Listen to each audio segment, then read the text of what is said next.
just got through rewatching Lower Decks. Crisis Point is the title of this one, and I'm pretty sure by this point they kind of know where they stand in the world, both as far as Star Trek and with the fans, because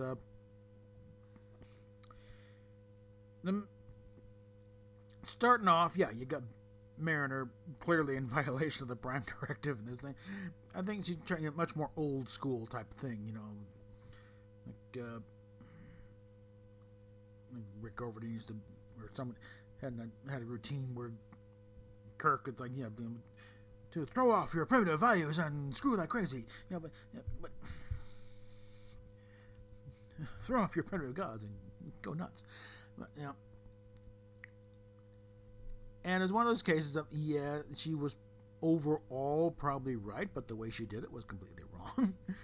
And the captain has to come down and pretty much, and fixes the issue. It's like, look, will you guys stop eating these people? We give you food replicators. Do they make nutritional values? Yes! And their problem solved, and we're on to the next thing. But you get Mariner sent to therapy, because she's not. Okay, but she goes to therapy. I think the bird counselor making food references every other phrase, I think that may be a comment on the observation that it's nothing but references. No, this is nothing but references. Okay, granted, it's about food, not Star Trek, but still. So they do watch our videos. They do read the Twitter comments. But the big thing, though, is I think their little comment on the world of Star Trek around them is you have most of the episode taking place in a JJ-esque holodeck movie. And I think the opening music on the credits and stuff, I think the music, I think, was from one of the movies. I forget which one of the later ones, 4 or 6. But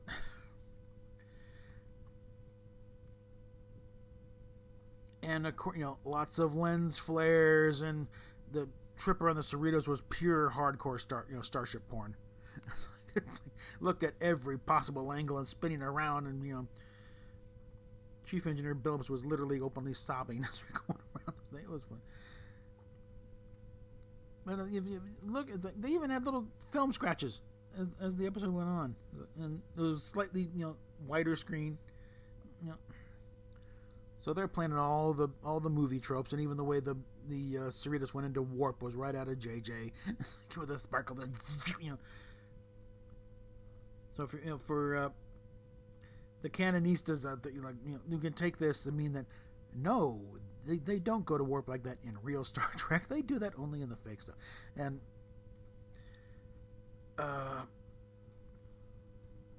Rutherford's line, and then the ship is starting to blow up, and it's like, oh, that's a movie. We do whatever we want.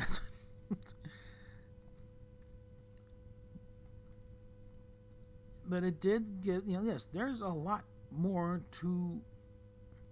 There's a lot underlying with Mariner, and we start to get through and actually show some character growth, where she worked out a lot of stuff, and and literally fighting with herself towards the end.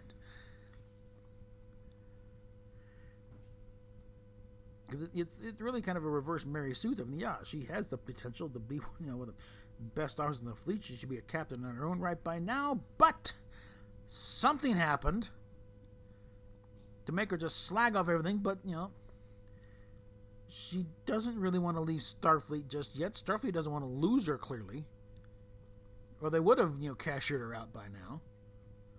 So they see the potential in her as an officer, but we don't want to, we invested quite a bit in her training, and we don't want to cut her loose just yet. She might, work past this whatever is bothering her and finally shape up.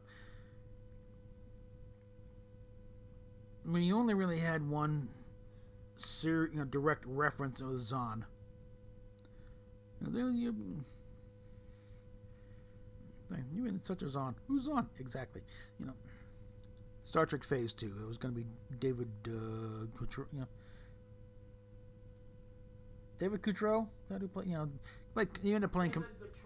He ended up playing Commander Branch in the movie, but he was going to play Zahn back when they were having troubles with Nimoy. Mainly, he was at the time. It was a couple years before the motion picture. He was tied up on Broadway in a production run of Equus, and he wasn't happy with Paramount at that point. Anyway, you know, they weren't offering enough. You know, they've been using his likeness for years with no payback and all. And I think even he was due a little profit participation. He was just not happy. That Heineken ad, if anybody remembers that old thing. Oh yeah. Yeah, I make. I'll stick it up in here.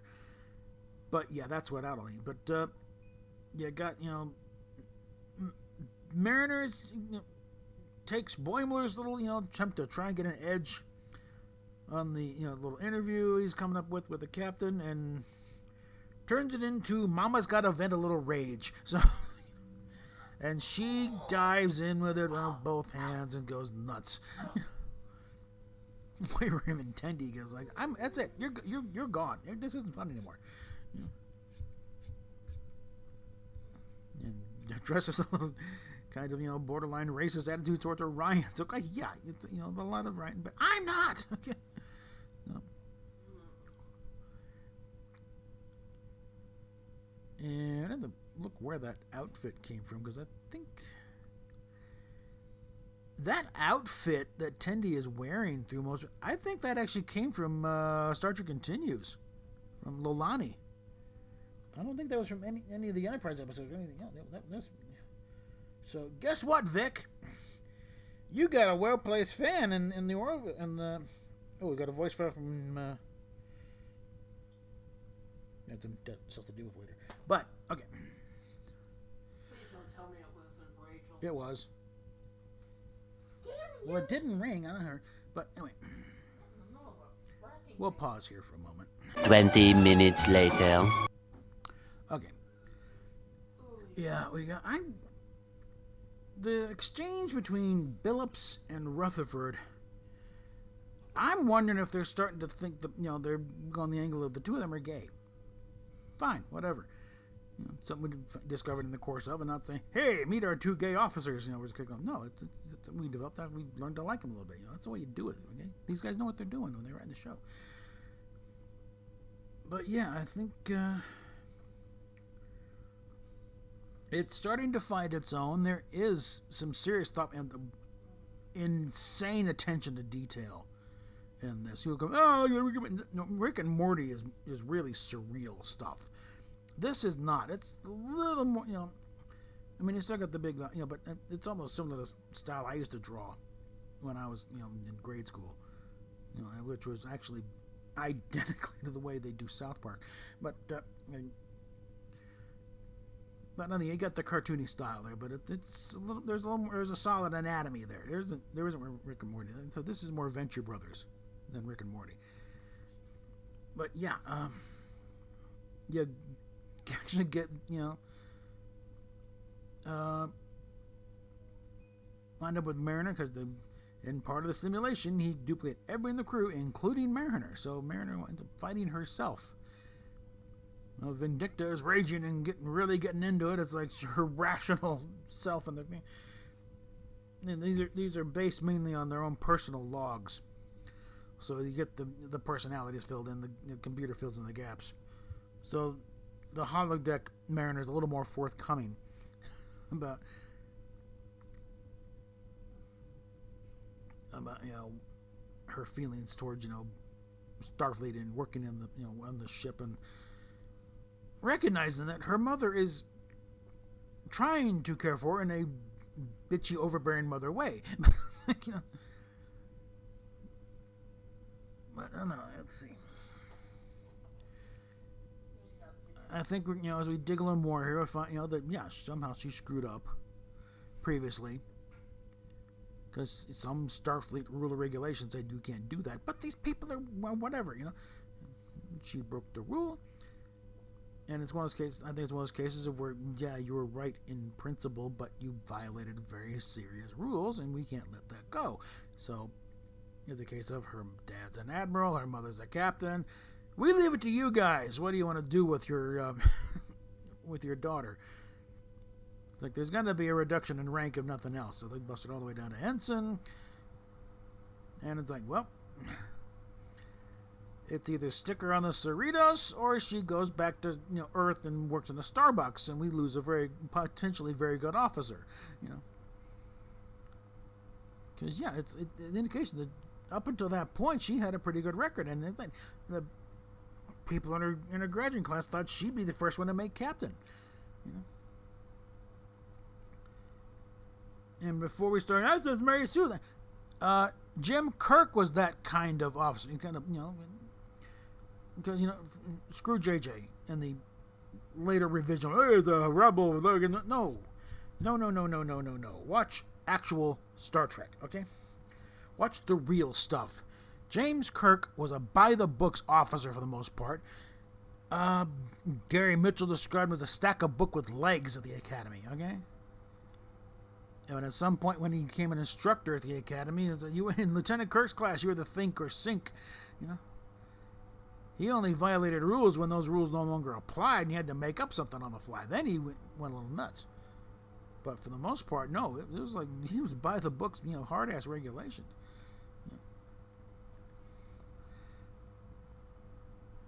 And basically, let's stop calling her a Mary Sue or a Mikey Spock 2.0. She would have been the next James Kirk if something hadn't happened to piss her off. And basically create a crisis of confidence where she'd rather just retreat down to the lower decks, and clean holodeck waste conduits, So, what are we going to get? One breakthrough does not a recovery make. Okay, she's going to learn to back off, but there's still going to be some stuff to go if they do this right. So, we got one last episode for this season. And I can tell you right now, unlike Discovery, which I've deleted them all because I have no reason to ever see them again. I don't want to look at.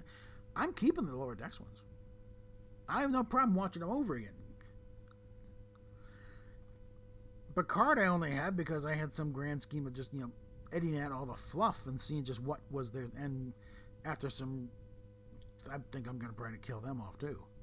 Well, I need the memory space and the overall plot is nonsensical. So without the fluff, you get a few hours of these guys are idiots, But Lower Decks, yeah, I even more, with the stuff they did even today with this thing, I think it leans more towards this is set in the Star Trek universe. The fact that they took a pointed shot at the JJ and Kurtzman stuff with their depiction in that movie, that tells me that that's where their loyalties lie towards the TV side. Okay. So, do some of this. Especially this is getting annoying. Maybe time for a home haircut. Well, but yeah, this one also, I think they've also made the point enough that you really didn't get a lot of direct references this time around. Yeah, the Zahn, and then you had a lot of visual stuff, but all the visual was making fun of the JJ stuff, lens flares all over the place.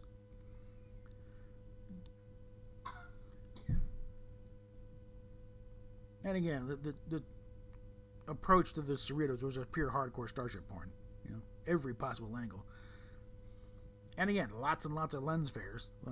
And again, you see film scratches. To make it clear, this is a movie.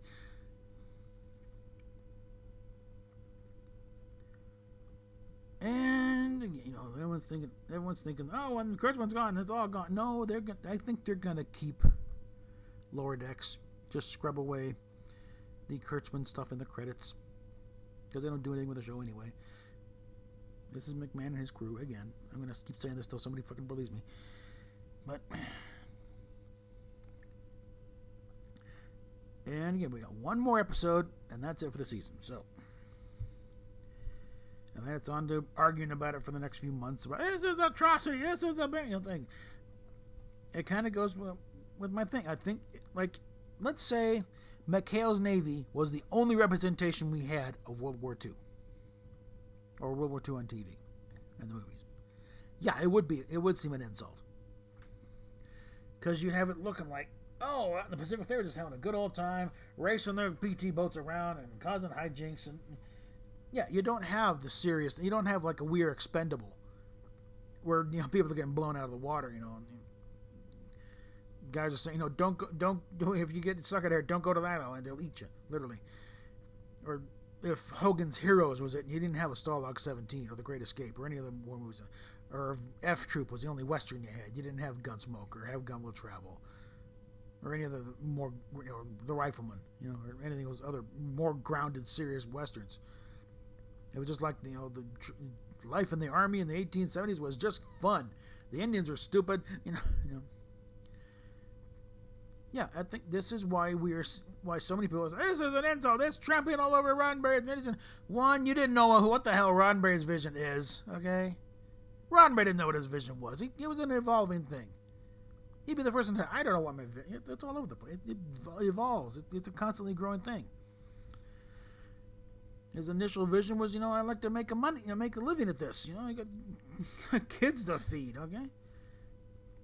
Got a house and a mortgage to pay and car bills. You know. I mean, it had a general thing, but, you know. Well, let's address this for a minute. We're rambling. Let's ramble a bit.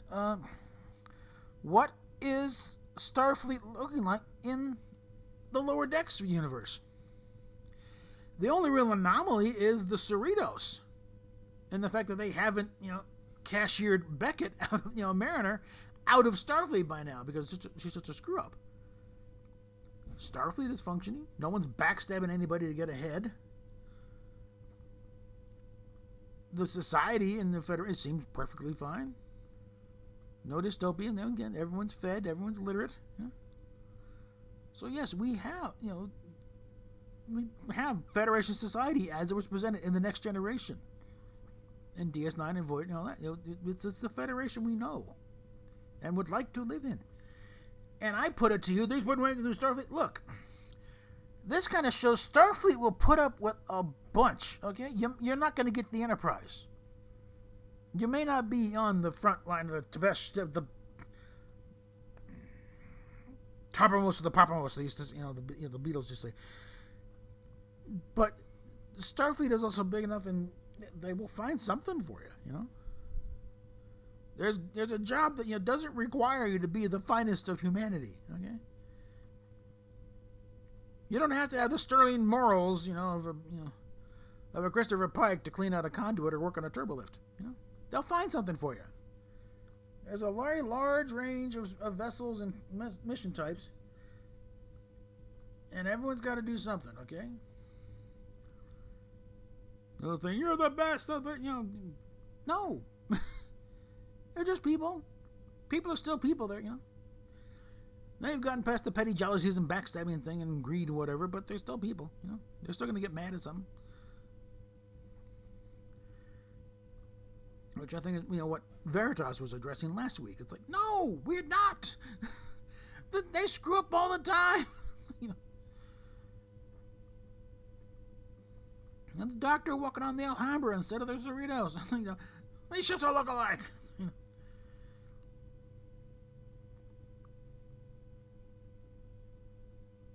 And if you look at that a little more carefully, they didn't just put goatees on everybody.